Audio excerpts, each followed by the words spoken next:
Voici un nouveau podcast qui parle de la mobilité internationale et qui va rejoindre la galerie des 2000 interviews disponibles sur françaisdanslemonde.fr.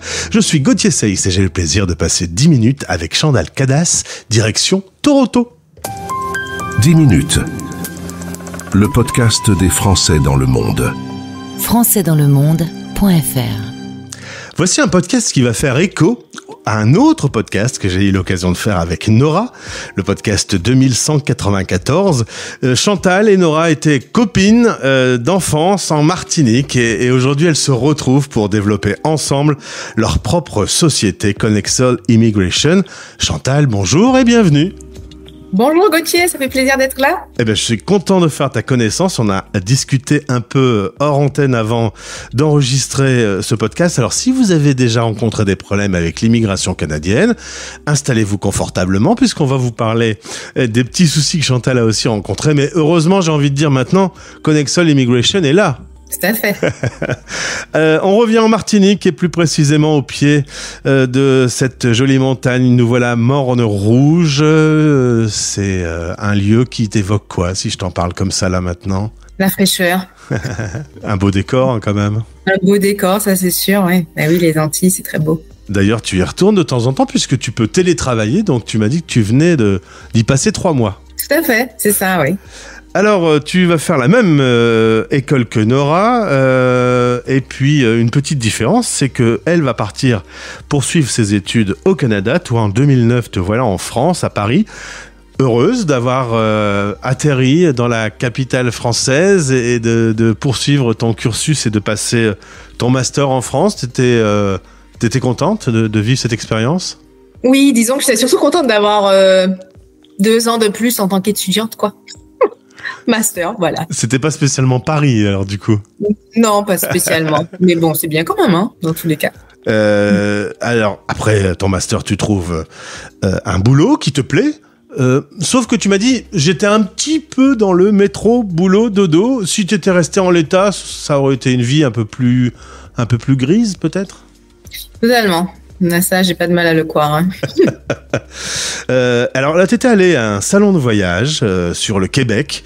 Tu avais eu un coup de cœur pour un projet professionnel là-bas avec un fameux PVT, Programme Vacances-Travail. Et là, tu as eu quelques péripéties avec tes emails. Raconte-nous. Oui, mais c'est ça. Alors, donc je vais sur ce salon, puis je suis déjà allée au Canada. Donc le Canada m'avait déjà fasciné, entre guillemets.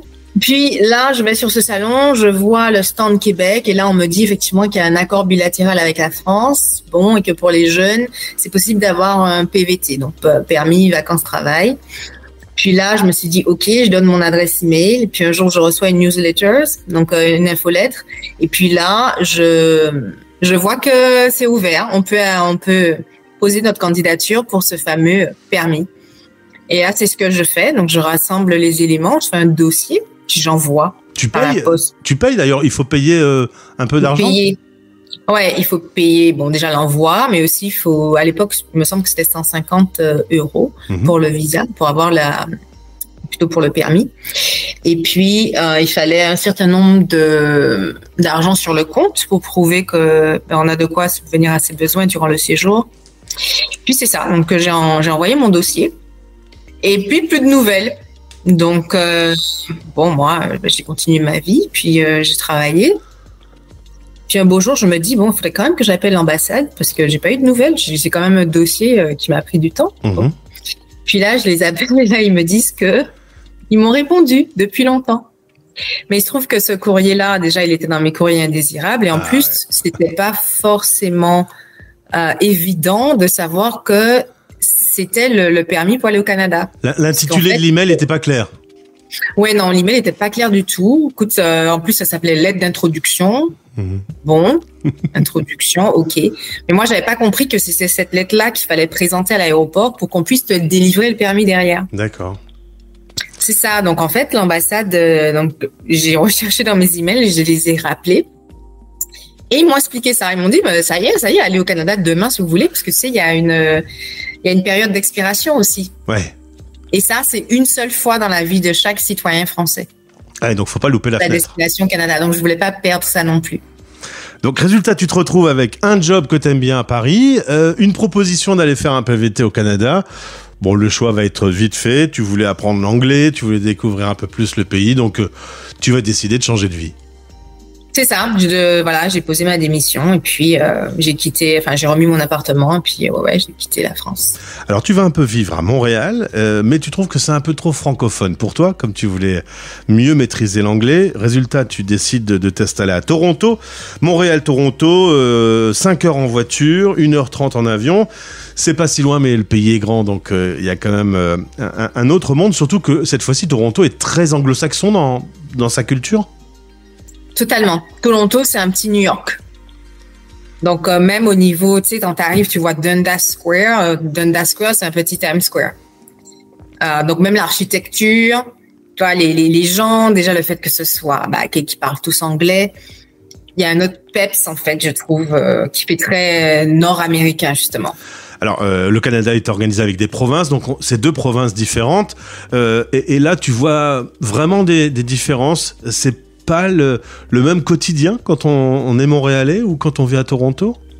Oui, non, c'est pas le même quotidien, non. Montréal, c'est un peu, on va dire, pour faire une caricature, c'est un peu un style européen, un tout petit peu, versus Toronto, qui est déjà un style plus américain. Mm-hmm. Tu vois, donc je trouve que ça va beaucoup plus vite. Toronto, donc, je trouve que c'est beaucoup plus cosmopolite, ça draine beaucoup plus de monde. C'est le poumon économique du Canada, donc tu as tous les sièges sociaux et tout ça. L'architecture, elle n'est pas la même. La baguette, la fameuse baguette que tout le monde recherche en Amérique du Nord, il n'y en a pas à Toronto, versus à Montréal, on peut trouver des pâtisseries françaises et tout ça. D'accord. Donc, tu sais, même dans la culture, la façon de vivre et tout ça, c'est différent. Alors Chantal, il va y avoir quand même une nouvelle galère avec l'immigration, décidément, pour que ça t'amène à aujourd'hui avoir ta propre société. T'en as eu des galères, tu fais des demandes d'extension de permis de travail, c'est refusé, une demande de résidence permanente, c'est refusé. T'as traversé une galère, on peut vraiment dire, un moment où tu m'as dit si j'avais pas été solo et qu'on m'avait pas aidé, à ce moment-là, t'étais un peu dans la mouise quand même. Ah oui, totalement. Hein. Moi, j'ai pas compris. Tu sais, je pensais que j'avais un bon profil, soi-disant, voilà, française, jeune, bilingue, master. Enfin, je me suis dit, mais quel profil vous voulez, quoi. Enfin, je comprenais pas pourquoi cette résistance, ouais. Donc, comme quoi, ça peut être difficile, même quand on pense qu'on va passer, quoi. Alors on se bat ou les doutes s'installent et on se dit je vais devoir partir. Finalement, t'avais pas vraiment envie de retourner en France, pas vraiment envie de repartir en Martinique. Donc c'est le combat qui s'est mis en place pour avoir les documents nécessaires. Totalement, c'est le combat, c'est la peur. Tu vois, tu te dis mais bon, est-ce que ça va passer, est-ce que ça va pas passer, qu'est-ce que je vais faire dans ma vie, à quoi bon avoir fait tout ça. Ouais, là, c'était même physiquement, tu sais, j'ai commencé à avoir des boutons partout. Mal dormir. Les docteurs, ils comprenaient pas. Enfin, bref, c'était traumatique, ouais. Alors, à ce moment-là, avec Nora, donc une copine d'école, vous échangez et vous décidez de vous lancer dans le projet de Connexol Immigration. Ça vous oblige à retourner à l'école. T'étais pas très contente de devoir y retourner, hein? T'en avais fait assez. Oui. Ouais, c'est ça. Et en fait, toute cette expérience-là, tu sais, ça a fait germer une petite graine entrepreneuriat. Donc, j'ai essayé pas mal de choses. Hein. Puis, au final, c'est une conversation que j'ai eue avec quelqu'un, et puis qui m'a dit, mais pourquoi pas l'immigration? Et je me suis dit, oui, effectivement, puisque je pense que j'ai été dedans. Tu sais, c'est vraiment quelque chose que j'ai vécu. Puis j'en ai parlé à Nora, puis elle m'a dit, ok, banco, let's do it. Et puis, ouais, effectivement, comme tu sais, l'immigration, c'est très réglementé. On est particulièrement surveillé par le gouvernement. Donc, il faut les autorisations nécessaires. Donc, oui, il fallait repasser par le banc de l'école. Et puis, le français fait qu'on voudrait aussi pouvoir représenter les gens au Québec. Il se trouve qu'il faut aussi un autre type de permis, donc un autre examen. Donc, voilà, c'était assez long en termes, on va dire, scolaires, techniques scolaires, ouais. Quand on est francophone et qu'on a ce désir de Canada, c'est vraiment important de passer par une structure comme la vôtre pour arriver à comprendre, trouver le bon visa, faire les bonnes démarches. Seul, on peut s'en sortir ou on risque vraiment d'avoir des galères comme t'as connu toi? Alors, tout à fait. Ce qu'il faut savoir, c'est pas du tout obligatoire de passer par un consultant, un avocat. un professionnel de l'immigration. Ça, c'est pas obligatoire. Maintenant, c'est sûr que l'immigration, là, une seule erreur et c'est du 6 mois, c'est du 10 mois, c'est un dossier qui est bloqué à l'immigration. Je peux vous dire que très compliqué pour le débloquer. Et puis même, enfin, ils sont pas très. C'est même pas parce que je suis dans la profession. Des fois, ils sont pas très clairs en fait dans les procédures, dans les programmes, et au niveau de la personne même, dans la stratégie à adopter. Là, il y aura peut-être des doutes. Donc, c'est là où le professionnel a tout son sens, en fait. Et puis, je suppose que, comme partout, les lois évoluent. Ce qui est vrai un jour n'est plus vrai le lendemain. Il y a eu la sortie du Covid. Enfin, tout ça a fait que il vaut mieux s'entourer de quelqu'un qui maîtrise le sujet, finalement. Tout à fait. Et puis, si on prend une province comme Québec, c'est une province qui sélectionne ses propres immigrants. Donc, qui répond aussi à ses propres règles. Donc, dépendamment de la province où on va, ça peut changer aussi. Alors, ça peut être aussi différent d'y aller seul, jeune, ou jeune plus âgé, ou en famille. Tout ça, ça donne des dimensions et des obligations légales différentes. Totalement. Et puis, j'ai envie de dire, au-delà de juste l'immigration, c'est vraiment, on touche aussi l'aspect installation. C'est-à-dire, qu'est-ce que vous voulez pour votre famille? Comment ça va se passer, l'intégration après? Moi, je vois l'immigration, justement, avec ce volet intégration aussi. Pour que la personne sache bien dans quoi elle rentre, quoi. Concernant le travail, on dit toujours que le Canada veut attirer les talents. Tu as été bien placé pour savoir que ça suffit pas toujours. C'est quoi les points de vigilance avec les choses qui peuvent poser problème avec les services d'immigration? Alors, purement avec les services d'immigration? Ouais, ce qui peut poser problème, globalement, parce que quand on a un problème, on a un problème. Ouais, non, c'est sûr. Alors, ce qui peut poser problème, déjà, c'est de faire une demande, par exemple, pour le Québec, et puis penser qu'on peut aller ailleurs. Donc, déjà, ça, il y a un problème d'intention, là, où ça peut être... ça peut poser un problème par la suite. Ensuite, c'est de pas retrouver ses papiers, ou de pas savoir où est-ce qu'on était, les voyages qu'on avait faits, ou les adresses. Enfin, tout ça, là, il y a un vrai petit travail de détail, en fait, qu'il faut faire. Donc, voilà, pour ceux qui n'ont pas leurs papiers en règle et tout ça, c'est sûr qu'il y aura un problème.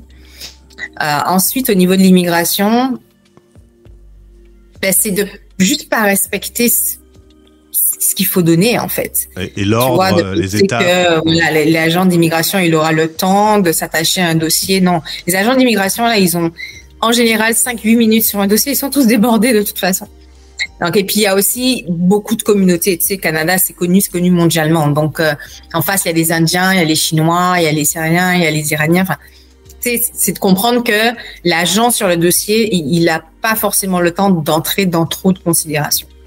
On a eu Lara qui a vécu en famille une expatriation qui s'est un peu mal passée avec l'immigration. Le dossier a été rejeté.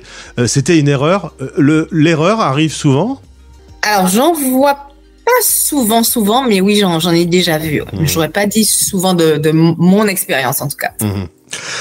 En tout cas, c'est un bon moyen, sachant que quand on se prépare à vivre l'expatriation, le mieux, c'est de vous contacter très en amont, le plus en amont possible. Totalement. L'immigration, c'est des grosses décisions, ça se prépare vraiment. Il faut au moins un bon 6 mois, 1 an à l'avance, voire plus, pour savoir exactement dans quelle démarche on va entrer. C'est surtout ça. Là, la stratégie, c'est le point clé. Le diagnostic, c'est le point clé. Et puis regardez de temps en temps sa boîte de courrier indésirable, visiblement. Tout à fait. Chantal, merci beaucoup. Vous travaillez toutes les deux, vous êtes toutes les deux cofondatrices de la société, avec cette petite particularité, c'est que toi, tu es plutôt sur le territoire Toronto, une autre province, alors que Nora, elle, est sur la zone Québec. Merci pour ces éclaircissements. Si un auditeur nous écoute et galère, il peut rentrer en contact avec vous. Bien entendu, avec plaisir. Il n'est jamais trop tard, même si on a commencé solo et qu'on se rend compte qu'on s'en sort pas, on peut accrocher une société spécialisée en cours de route? Oui, totalement. Après, c'est surtout pas ce qu'on recommande. Parce que nous, une fois que le mal est fait, en fait. Ouais. Donc, c'est difficile de rentrer sur un dossier quand il a déjà été entamé, ouais.